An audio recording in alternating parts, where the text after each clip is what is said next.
Hello, everyone.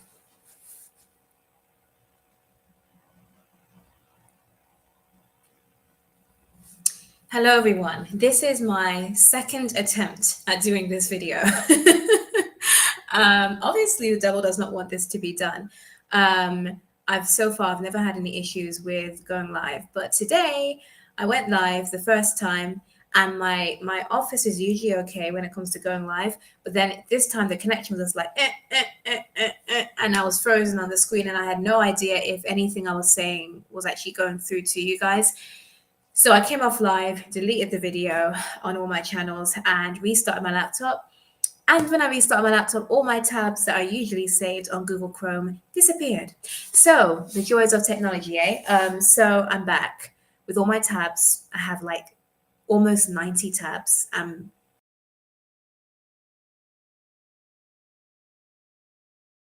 I embarrassed? I'm not embarrassed to say I've got 90 tabs. I'm going to pray right now that this live stream works. Dear Father,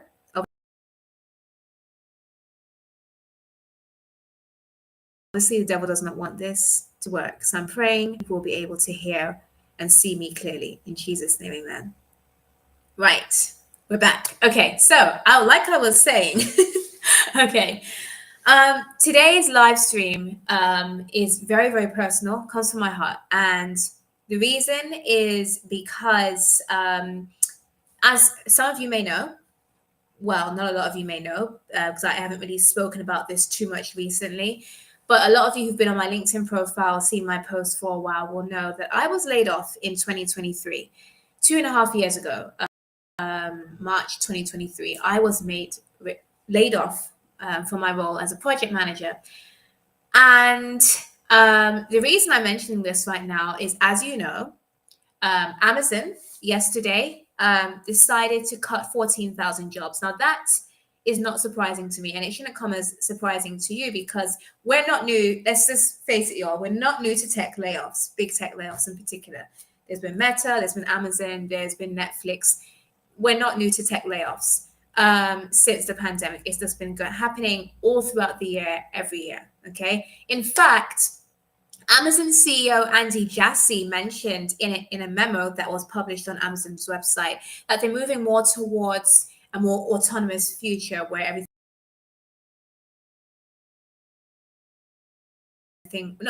most things will be AI driven, job cuts over the next few years, significant reductions to the workforce. And last week, I reported on Forbes following memos that were released, that were shared with New York Times, indicated that Amazon plans to cut more than 500,000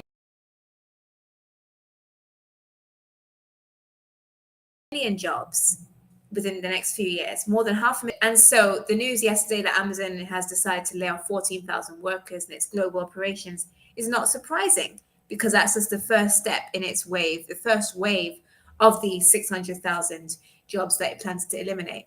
And then I woke up this morning to even more grim news. Paramount, as part of its merger with Skydance, as we already know, is cutting 2,000 roles. 2,000 employees will be made redundant, as we say in the UK, or laid off.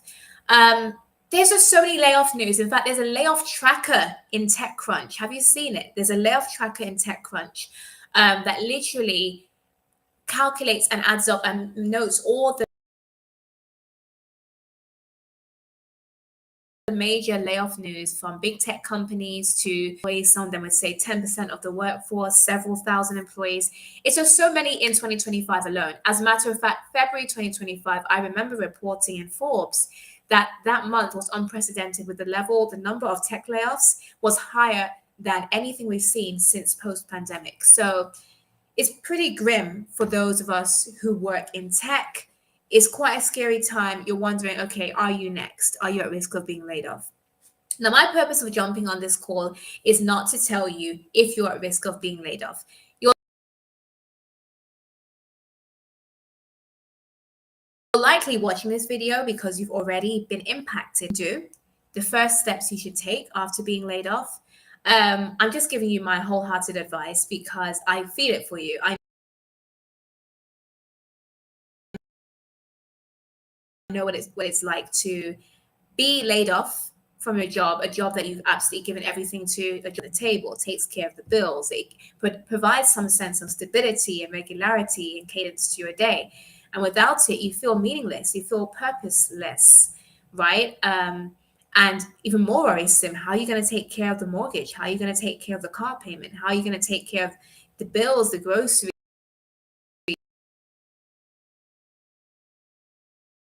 family expenses, and so many things to think about? We're entering into the festive season of the year, Christmas, and then long term, how long will your job search last? Your career, what's going to happen to it? Will you have to pivot? And the job market is pretty brutal right now, very brutal, especially with AI automating parts of job applications and the HR recruitment process. It's a really, really tough time, and employers are single-handedly picking candidates who are the best of the best of the best. And so it's super tough because now you've got to really find your competitive edge in the job market, and that takes time to do. And it's hard enough doing that already, but it's even harder when you're under pressure because you've been laid off with hardly any notice. So I know exactly what that feels like. Okay. And I can't believe I'm talking about it like it was past, because it is. Where I am now is so far from where I was when I was laid off in 2023. When I was laid off from my job as a project manager, I had a feeling it was coming. So I was already applying for work, but I was so confident that I would get a job just like that because I had a track record of doing so. And I was shocked when I was literally job hunting for 6, 7 months and nothing. I mean, literally. And it wasn't my resume, it wasn't anything. It was literally because I had all the skills, I had all the qualifying factors that employers would need, that the expertise, that the metrics to prove my value, to prove my worth. I had all of that. But employers, they would take me through to the first interview, the second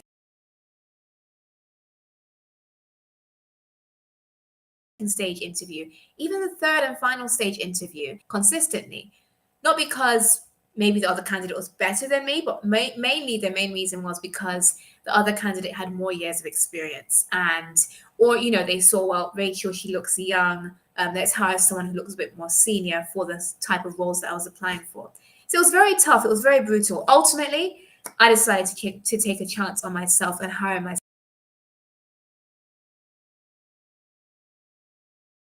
Which is why I am where I am in business today, because I decided to hire myself, not wait for a yes from an employer. That's another story. Fast forward to today, I'm in so many times a better position than where I was even when I was working in a job. So much better the position I'm in now, making six figures. Couldn't do that in the job that I was in. Traveled the world several times within the past 18 months, went to St. Lucia 5 times, stayed over there for a few months, just living life. And I wasn't able to achieve that level of success in the confines of a job, mind you. So looking back, I'm grateful to God that I'm actually thankful that I was laid off. Even though I was begging God, like, no, I don't want this to happen, or begging God, like, please, may someone hire me now. I'm glad that it didn't happen. But the reason I share this quick story with you is to inspire you, but also I'm going to tell you today what you can do now that you've been laid off, the steps that you should be taking within the first 30 days of your layoff. Because the first 30 days of your layoff are critical to your success in your career, not just for the short term when it comes to getting a job, but for the long term. And if you avoid these steps, you're not going to see success with your job search. You're not going to see career opportunities fly open to you sooner than later. I'd highly recommend you take a pen and paper, get a notepad or something, and sit down and watch this video as I explain to you what exactly the steps you can take right now that you've been laid off, to within the first 30 days, an action plan that you should be taking, so that you can find yourself in a whole lot better position than you are in right now, even better than the job that you were in before. Before I start, the first thing I want to tell you is I'm a Christian, okay? And so when I was laid off, I was panicking. I was stressed. I was anxious. I'm not going to lie. I was panicking. I was stressed. I was extremely anxious because bills were piling up. I would have the bank contacting me every day, credit card companies contacting me every day, and constantly going into overdrafts. And it's nothing worse than being broke.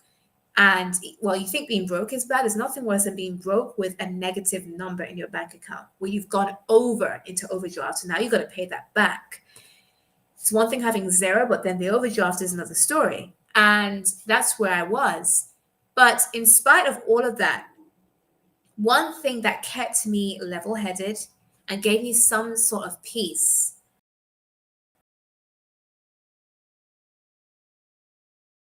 was this, what I'm going to say to you right now.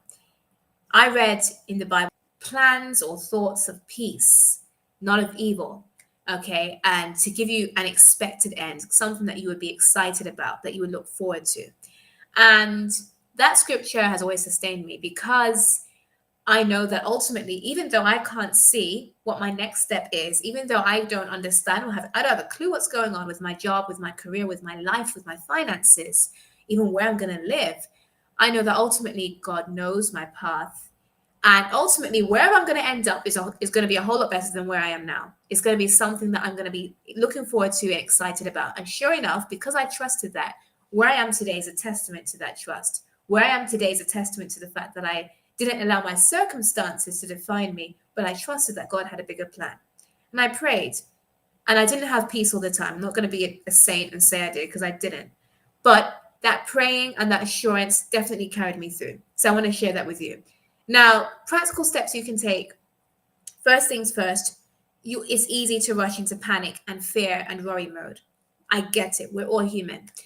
What I'm going to tell you is I'm not going to say don't do that. What I am going to say is take some time to breathe and to be conscious with yourself. Take some time to recognize and acknowledge what has happened to you. Recognize it, of course, the trauma, especially if you've been working at that company, like if you've been working at Amazon, for example, for several years, and you've built a work family there, and it's just part of your routine. Take time to acknowledge the trauma, to acknowledge yourself, and be present in this moment. So, like for me, when I received my layoff news, it was a 2-minute call on Teams, and that was it.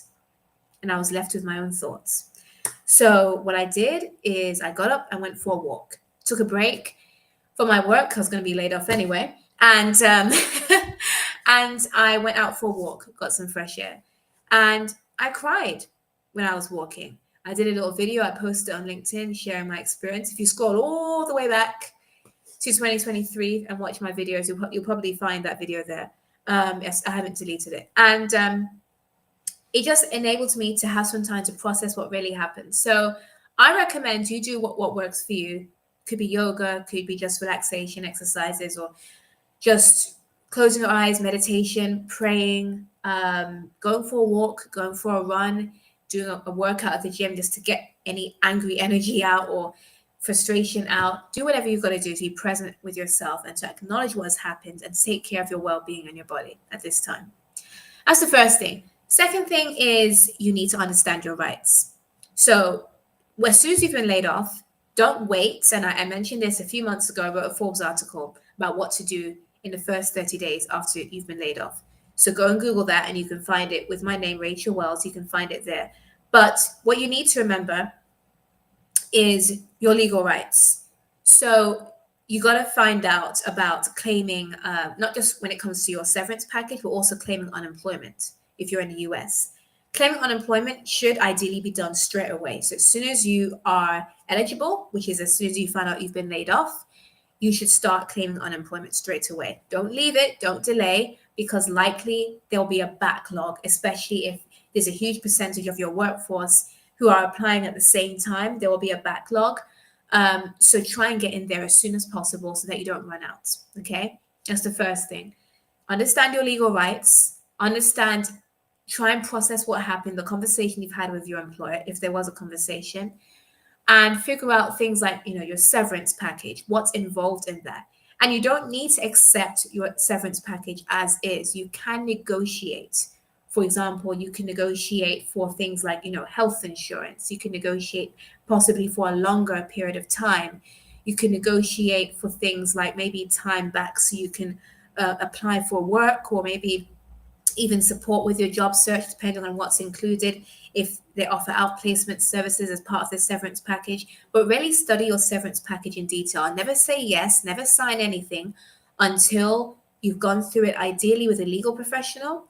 And if you can't afford that, put it through ChatGPT, put it through a legal app or something like an AI powered app. Ask it questions, ask it for anything that you should be spotting, anything that once you yourself are happy with everything, that's when you sign. Don't just sign straight away in the rush and panic of everything. Okay, so severance, know your legal rights, apply for unemployment, take time to breathe. And now it's time to go on the job hunt. So this is within your first 30 days, mind you. So with your job hunt, instead of just panic applying, which is what a lot of people do, where you just send out 100 job time, you want to slow down. And it sounds counterintuitive,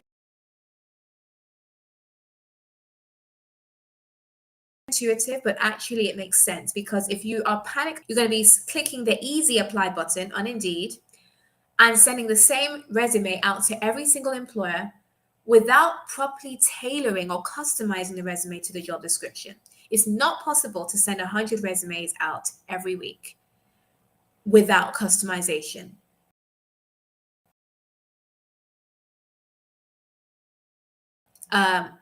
With customization, sorry. So if you're sending out 100 plus resumes a week, you're obviously doing some tailor and customize your resume for each role. That's way more effective. And the reason why I always tell my clients this, because they're using the same resume across the board. And I say to them, that's not going to work.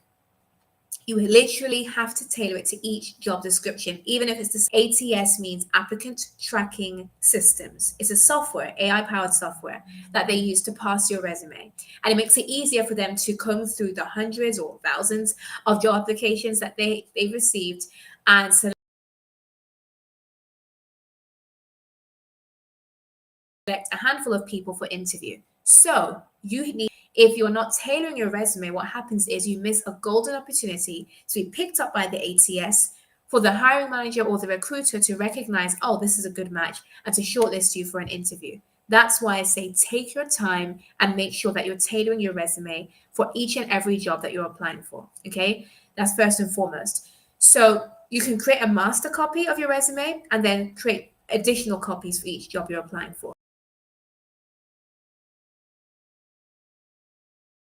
The other thing is work on your personal branding online. So is your LinkedIn profile. LinkedIn is indispensable. Everyone needs a LinkedIn profile in today's job market. And it's not enough just to have a static job LinkedIn profile. You need to have a dynamic profile where you're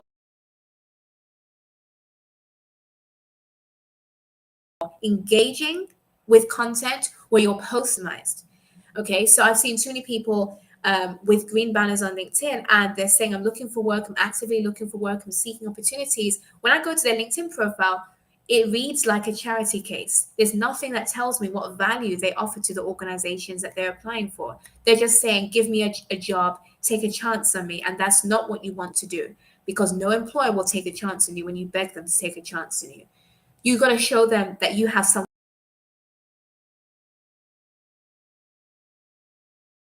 of value to offer them. What can you bring to the table? This is optimize your LinkedIn profile, making it keyword dense, making it value driven. What do you do? How many years of experience do you have? What tools and certifications are you an expert in? Have you mastered any extracurricular training you've done, certifications, upskilling, things like that, specific tools, AI tools that you're proficient in.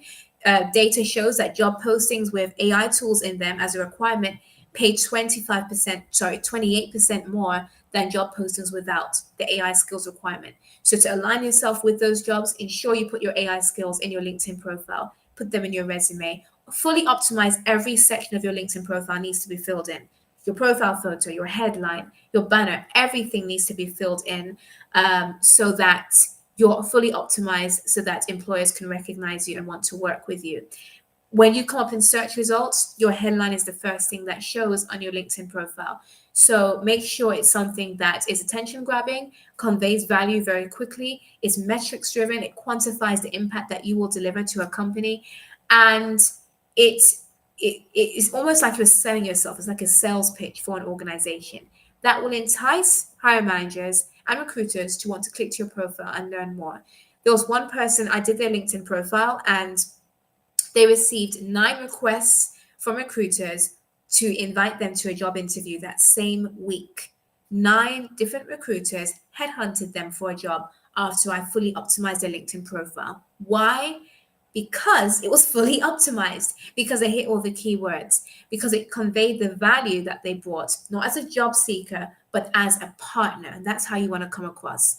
So polish up your LinkedIn, change your network, add hiring managers to your network, find decision makers, go to the companies that you want to apply for jobs for, toggle to the people section, find decision makers who would hire for the roles that you want to go for, add them to your network, engage with their posts, connect with them, DM them, find out about opportunities in their email, in their inbox. Connect with hiring managers, connect with decision makers, connect with recruiters who specifically hire for positions that you want. Don't just connect with any recruiter, because you're wasting your time. They won't be able to help you.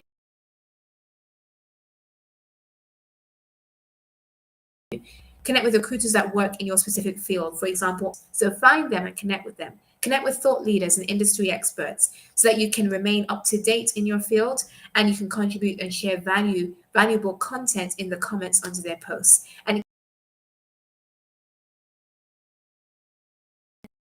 keeps you inspired and motivated and relevant in your field as well. So there's a whole host of things you can do. And at the same time, upskilling where you have your own schedule. Being out of work, it's tough and you feel like, well, there's nothing that I've got going for me. Create your own work schedule. You wake up in the morning, you hit the ground running with your job search, with optimizing your profile, with your resume. Then you do some upskilling. You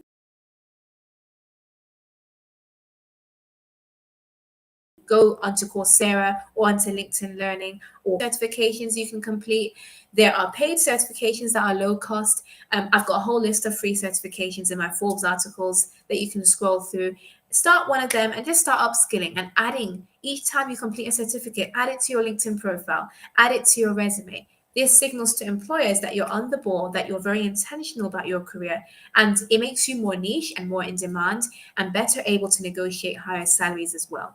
So there's so much that I could tell you, but those are the steps that you need to take. Take a breather for sure. Know your rights, your legal rights. Negotiate your severance package. Apply for unemployment straight away.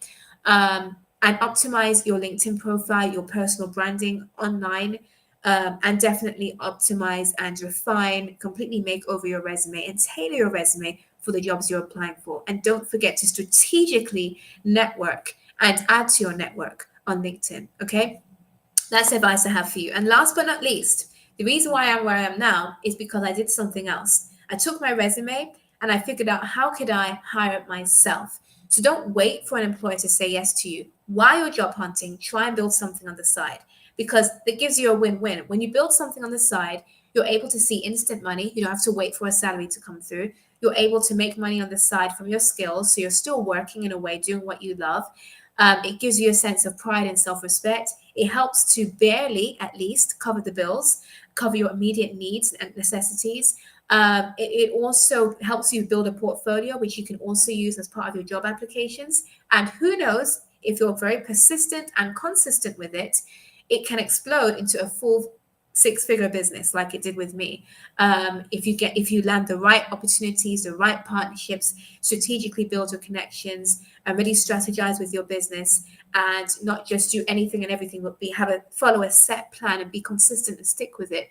You can turn any skill that you would use in the workplace into a business. Instead of depending on an employer to say yes to you and to hire you, you can take your skills and share it with the world. Teach it in a newsletter, a paid newsletter. Teach it in a course. Write ebooks. Do training. Do masterclasses, workshops, consulting. Offer your services on a retainer, so you can get regular streams of income. There's so many ways you can monetize what you already know, what you already have, without having to think too hard about setting up a business. All you need is your Wi-Fi and your laptop. So that's what I recommend you do in the first 30 days. Get started with those and keep me posted on your journey. I'm rooting for you. I'm cheering you on. God's got you. Just pray. Just know that God has a plan for your life. And even though you may not understand fully right now what that plan involves, what's going on right now, just know that it's going to work out in the end. You're not going to be down in the dumps for long. All right? Take care.